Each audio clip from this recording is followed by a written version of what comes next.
नमस्कार दोस्तों, आप सभी को नवरात्रि की मंगलमय शुभकामनाएं। शैलपुत्री माता का पूजन नवरात्रि के पहले दिन किया जाता है। ये नवदुर्गा का पहला स्वरूप है।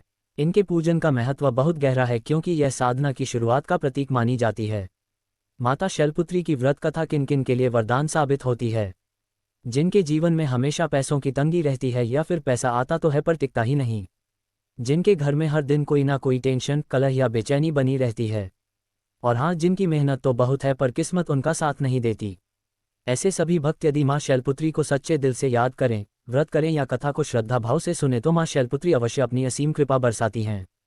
तो प्रिय साथियों, कथा को अंत तक अवश्य सुने। माता शैलपुत्री की कृपा प्राप्त करने के लिए कमेंट में जय माँ शैलपुत्री अवश्य लिखें। अब प्रारंभ करते हैं माँ शैलपुत्री की ये दिव्य कथा। बहुत समय पहले की बात है। भारतवर्ष के एक छोटे से गांव जिसका नाम शांतिपुर था। शांतिपुर के गांव में माधव नाम का एक श्रद्धालु निवास करता था। शांतिपुर बेशक नाम का शांतिपुर था, पर माधव के जीवन में शांति का नामो निशान तक ना था। उसका घर एक जीर्ण शीर्ण झोपड़ी थी जिसकी छत बारिश में टपकती और सर्दियों में हवा का सामना ना कर पाती। माधव एक खेतीहर मजदूर था जिसकी कमाई इतनी कम थी कि 2 वक्त की रोटी भी मुश्किल से मिल पाती थी। उसकी बूढ़ी माँ जो हमेशा से बीमार रहती थी और 2 छोटे बच्चे जिनकी आंखों में हमेशा भूख और मासूमियत का मिला जुला भाव रहता था, ही उसका संसार थे। माधव का जीवन कष्टों से भरा था, मानो हर सुबह एक नई चुनौती लेकर आती हो, हर शाम एक नई चिंता छोड़ जाती हो। परंतु इन सब के बावजूद माधव के हृदय में एक अखंड ज्योति जल रही थी, उसके अटूट विश्वास की ज्योति। वह परम माँ भगवती का अनन्य भक्त था। उसे दृढ़ विश्वास था कि एक दिन उसकी माँ अपने बच्चों पर अवश्य दया करेंगी। इस साल जब नवरात्रि का पावन पर्व समीप आया तो माधव ने एक कठोर निर्णय लिया। उसने अपनी पत्नी राधा से कहा, राधा, इस बार मैं माँ शैलपुत्री के 9 दिनों का अखंड उपवास रखूंगा। राधा, जिसका चेहरा स्वयं कष्टों की एक लंबी कथा कहता था, चिंतित हो उठी। परंतु स्वामी, आपके शरीर में पहले ही कितनी दुर्बलता है। आप दिन भर खेतों में काम करते हैं और जो थोड़ा बहुत भोजन मिलता है उससे भी आपका पेट नहीं भरता।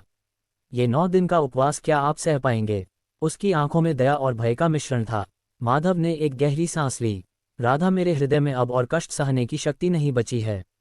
माँ की बीमारी बढ़ती जा रही है, बच्चों का पेट भूखा है और हमारे हालात दिन प्रतिदिन बदतर होते जा रहे हैं। मुझे अब केवल माँ पर ही भरोसा है। मेरी माँ शैलपुत्री ही अब हमारी एकमात्र आशा है। उसकी आवाज में एक दृढ़ संकल्प था, एक ऐसा भाव जो शब्दों से परे था। वह जानता था कि यह कितना कठिन होगा, लेकिन उसके पास कोई और रास्ता नहीं था। उसके हृदय में अपार कष्ट था जिससे वह किसी और को बयां नहीं कर सकता था सिवाय अपनी माँ भगवती के। नवरात्रि का पहला दिन आया। वातावरण में एक दिव्य ऊर्जा का संचार हुआ। सुबह सुबह माधव ने माँ शैलपुत्री की चौकी स्थापित की, एक छोटा सा दिया जलाया और अपनी टूटी फूटी आवाज में आरती गाए। पहला दिन सामान्य रहा। भूख की हल्की चुभन थी, पर माधव ने उसे अपनी निष्ठा से ढक दिया। उधर कैलाश पर्वत की ऊंची चोटियों पर जहां माता शैलपुत्री अपने दिव्य लोक में विराजमान थी, वह सब कुछ देख रही थी। उनकी दृष्टि त्रिकालदर्शी थी और माधव का छोटा सा गांव, उसकी झोपड़ी और उसका अनवरत संघर्ष सब उनकी आंखों के सामने था। माधव की सच्ची भक्ति, उसका एक विश्वास माँ के हृदय को स्पर्श कर गया। उन्होंने मन ही मन मुस्कुराया। इस भक्त की परीक्षा अवश्य होगी ताकि इसकी निष्ठा संसार के लिए एक उदाहरण बन सके। परंतु उन्हें यह भी पता था कि यह परीक्षा कितनी कठिन होने वाली है। दूसरा और तीसरा दिन बीत गया। माधव के शरीर में अब दुर्बलता बढ़ने लगी थी। उसके पेट में भूख की आग तेज हो गई थी, लेकिन वह अपने होठों पर राम नाम का जाप और माँ का स्मरण बनाए रखता था। काम पर जाना उसके लिए लगभग असंभव हो गया था, पर वह फिर भी खेतों में जाता ताकि उसके परिवार को कम से कम मजदूरी तो मिल सके। उसका शरीर कांप रहा था पर उसकी आत्मा अटल थी। चौथे दिन सबसे पहला कष्ट सामने आया। उसकी बूढ़ी माँ की सांसें अचानक तेज हो गई। उन्हें तेज बुखार चढ़ गया। राधा घबरा गई। गांव का वैद्य आया और उसने सिर हिलाकर कहा, माधव, इनकी स्थिति बहुत नाजुक है। इन्हें अच्छी दवाइयों की जरूरत है जो गांव में नहीं मिलेंगी। शहर से मंगवानी होंगी और वह बहुत महंगी आएंगी। ये सुनकर माधव के ऊपर मानो वज्रपात हुआ। पैसे का तो नामो निशान भी ना था। उसके दिल में एक भयानक दर्द उठने लगा। एक ओर माँ का उपवास, दूसरी ओर माँ की बिगड़ती हालत। हृदय में अपार कष्ट था जिसे वह किसी को बता नहीं सकता था। वह बस माँ शैलपुत्री की तस्वीर के सामने बैठ गया और रोने लगा। हे माँ, ये कैसी परीक्षा है? मेरी माँ को बचाओ माँ। माता शैलपुत्री अपने लोक में ये सब देख रही थी। माधव की आंखों से बहते आंसू, उसकी माँ की पीड़ा, उसके बच्चों की मासूम भूख, ये सब देखकर कभी कभी उसकी आंखों से देखते हुए आंखों में पानी आ जाता। उसका हृदय माँ का था। वह कैसे अपने बच्चे को इतना कष्ट में देख सकती थी? पर उन्हें विधि के बंधन में बंधना था। एक सच्चे भक्त को उसकी चरम सीमा तक परखना ही था ताकि उसकी तपस्या का मोल स्थापित हो सके। उनका दिल कठोर हो चुका था, पर यह कठोरता सिर्फ परीक्षा की नियति के कारण थी। भीतर ही भीतर उनकी ममता प्रबल थी। माता शैलपुत्री विधि के बंधन में बंधा हुआ था और वह जानती थी कि इस सबका एक महान उद्देश्य था। 5वें और 6ठे दिन विपदाएं एक के बाद एक टूट पड़ी। गांव में अचानक सूखा पड़ गया। माधव जिस खेत में मजदूरी करता था, वहां का मालिक कहने लगा कि अब काम नहीं मिलेगा क्योंकि फसलें सूख गई हैं। माधव और राधा के पास जो थोड़ा बहुत अनाज बचा था, वह भी खत्म होने लगा। बच्चे भूख से बिलखते और माधव उन्हें दिलासा देने की कोशिश करता, पर उसके खुद के पेट में आग लगी होती थी। वह पानी पी पीकर दिन गुजार रहा था। उसकी टांगों में इतनी कमजोरी आ गई थी कि वह मुश्किल से चल पाता था। लोग उसे देखकर चेतावनी देने लगे, माधव यह उपवास छोड़ दो, पहले अपने परिवार को देखो, माँ की जान बचाओ, भगवान ऐसे कष्ट नहीं देते। एक पड़ोसी ने भी आकर कहा, माधव तुम ये क्या कर रहे हो? देवी देवता तो तभी प्रसन्न होते हैं जब हम अपना कर्तव्य निभाएं। तुम्हारी माँ बीमार है, बच्चे भूखे हैं और तुम यहाँ तपस्या में लीन हो। ये कैसी भक्ति है? ये शब्द माधव के हृदय को चीर गए। उसने किसी से बहस नहीं की, बस नम आंखों से अपनी माँ की तस्वीर देखी और अपने मन में कहा, माँ ये लोग नहीं जानते मेरा कर्तव्य सिर्फ तुम्हारे चरणों में है। मेरा कर्तव्य तुम्हारी पुकार सुनना है। 7वां और 8वां दिन माधव के जीवन के सबसे कठिन दिन थे। उसकी माँ की हालत इतनी बिगड़ चुकी थी कि उन्होंने बोलना भी बंद कर दिया था। राधा ने रोते हुए माधव से कहा, स्वामी माँ शायद हमें छोड़कर जा रही हैं। कुछ तो करो, हमें उपवास तोड़ना होगा, हमें शहर जाना होगा। माधव का हृदय टुकड़े टुकड़े हो रहा था। यह अपार कष्ट था जिसके सामने मृत्यु भी फीकी पड़ रही थी। एक तरफ माँ का उपवास, दूसरी तरफ जन्म देने वाली माँ की मृत्युशैया। वह जानता था कि एक निवाला खाने से उसकी माँ को कोई जादू से ठीक नहीं कर देगा, लेकिन राधा की मासूम आशा उसे विचलित कर रही थी। उसने अपने शरीर को घसीटते हुए माँ के पास जाकर बैठा। माँ का शरीर ठंडा पड़ रहा था। माधव के आंखों से अश्रु की अविरल धारा बह रही थी। उसने माँ का हाथ अपने हाथों में ले लिया। उसकी आवाज़ इतनी भर्रा चुकी थी कि ठीक से बोल भी नहीं पा रहा था। माँ शैलपुत्री, मेरी परीक्षा क्यों ले रही हो? क्या मेरे तपस्या में कोई कमी है? क्या मेरा विश्वास इतना कमजोर है कि तुम मेरी पुकार नहीं सुन रही हो? उसे लगा उसकी आत्मा चीख रही है। शरीर जवाब दे रहा था, मन हार मान रहा था। भूख, प्यास, चिंता, ग्लानि सब मिलकर उसे निगलने को तैयार थे। उसके बच्चों की उदास आंखें, पत्नी का रोता चेहरा, माँ की अंतिम सांसें, ये सब एक साथ उसे तोड़ रहा था। यह मनुष्यों का सबसे बड़ा दुर्भाग्य था, जब उनके पास कुछ नहीं बचता सिवाय टूटते विश्वास के धागे के। माधव एक क्षण के लिए लड़खड़ाया। उसका मन हुआ कि वह सब कुछ छोड़ दे, उपवास तोड़ दे और अपनी अंतिम शक्ति से अपनी माँ के लिए कुछ करें। पर फिर उसे याद आया, उसकी माँ ने उसे बचपन से ही बताया था, बेटा जब सब द्वार बंद हो जाए तो केवल ईश्वर का द्वार खुला रहता है।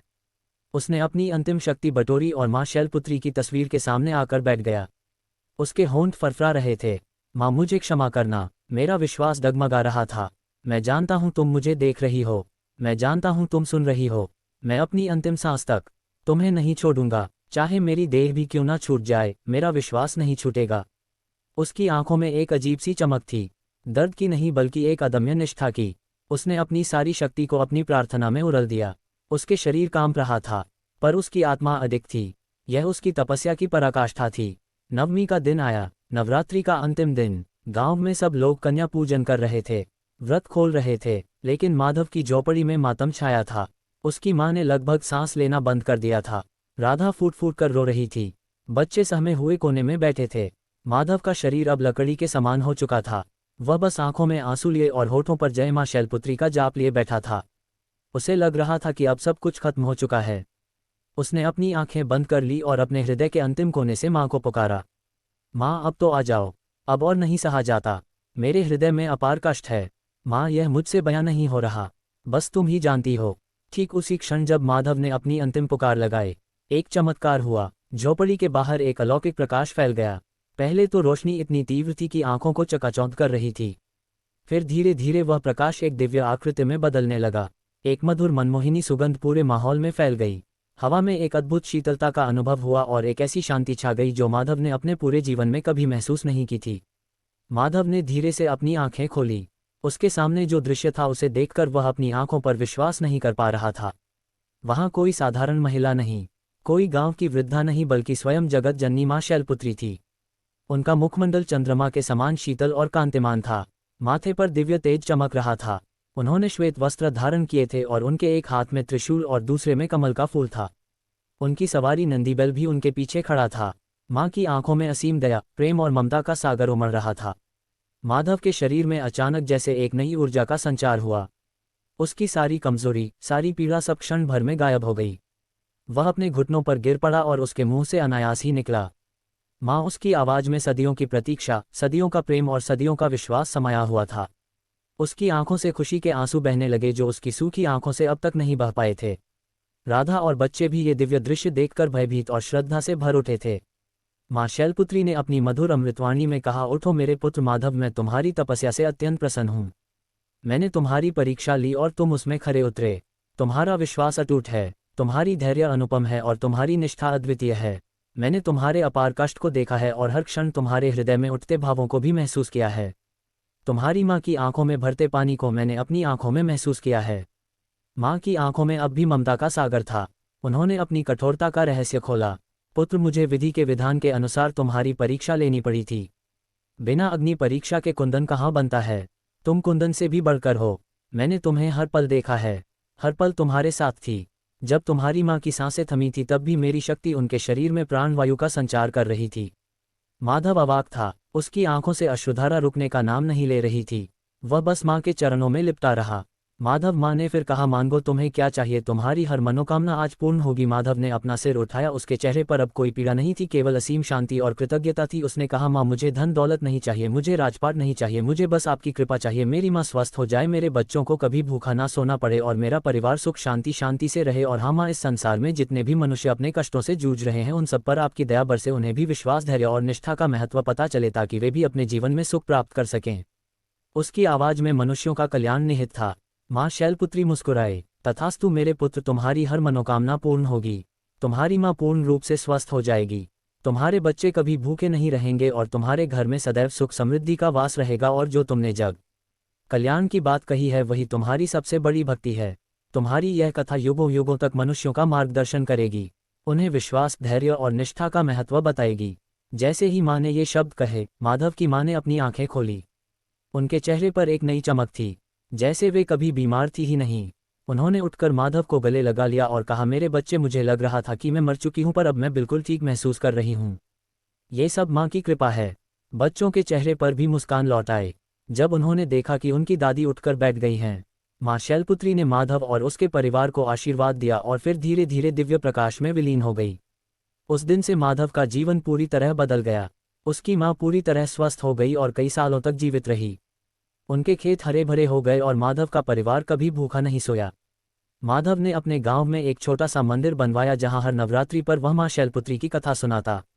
उसकी कथा सुनकर दूर दूर से लोग आते और उनकी आंखों में भी माधव के जैसे ही आंसू उमड़ आते।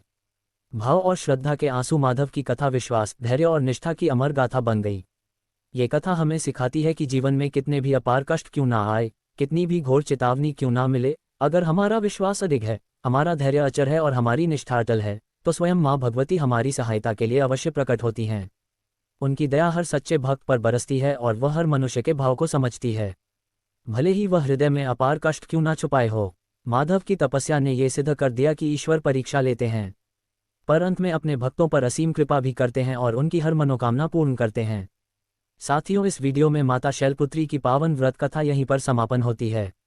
हम कामना करते हैं कि माँ शैलपुत्री की कृपा आप सभी पर बनी रहे, आपके जीवन में सदैव सुख, शांति, समृद्धि और सकारात्मक ऊर्जा का संचार होती रहे। यह विशेष दिन न केवल भक्ति भाव से भर देती है बल्कि हमारे जीवन में एकता, प्रेम और आस्था का संदेश भी लेकर आता है।